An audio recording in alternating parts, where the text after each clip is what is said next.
હવે તો ઊભા થાવ. હે દાદા, હાંડિયો બીમાર નથી ને? લ્યો બોલો, હાંડિયો બીમાર નથી તોય ઊભો થતો નથી. એ હાંડિયાભાઈ, હવે તો ઊભા થાવ.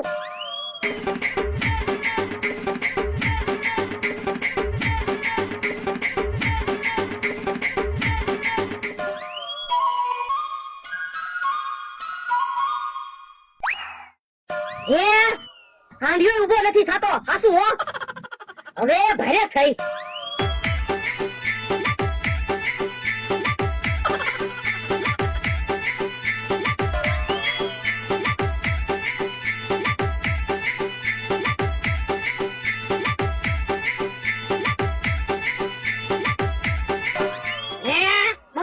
તમે હાંડિયા ઉપર આંટો નથી માર્યો તો હું હાંડિયો ઊભો થવો જોઈએ ને?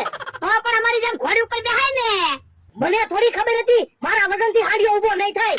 તો પણ પેલા વજન ઘટાડો પછી હાંડિયા ઉપર બેહજો. આ ઈ હાસુ. હાલો હવે આમ જરી. હાલો.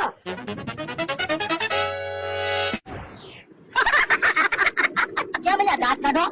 તો હું તમે હાંડિયા ઉપર બેઠા હાંડિયો ઊભો જ ન ગયો. પણ યાર મને થોડી ખબર હતી હાંડિયો ઊભો જ નહીં થાય. તમારે હાંડિયા ઉપર નો બેહાય, પાણા ઉપર બેહાય. હું ફરવા આવ્યો, કઈ પાણા ઉપર બેહવા નથી આવ્યો. મને તો ઘોડી ઉપર બેહવાની બહુ મજા આવી.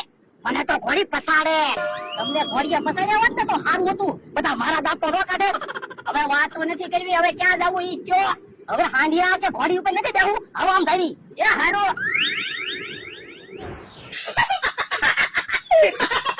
હવે તો દાંત કાઢવાનું બંધ કરો. અહીંયા ઉભા રહીને વિચાર કરી લેવી કઈ બાજુ જવું ઈ. હિસાબ નથી કરવો, પેલા હિસાબ કરો કેટલા પૈસા વપરાણા ઈ. પણ હિસાબ હું કામ કરવો? આપણે પૈસા ખૂટે એમ છે?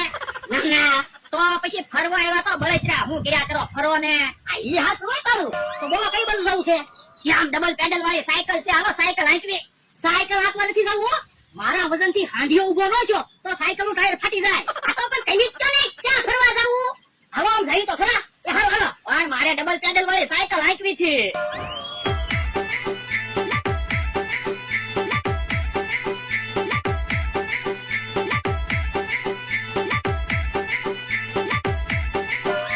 પાણીપુરી ખાવી ને? તો જો આપણા કાજુ બદામ વાળી પાણીપુરી નો ઓર્ડર આપો. કાજુ બદામ વાળી પાણીપુરી તો સાદી પાણીપુરી ખાવી?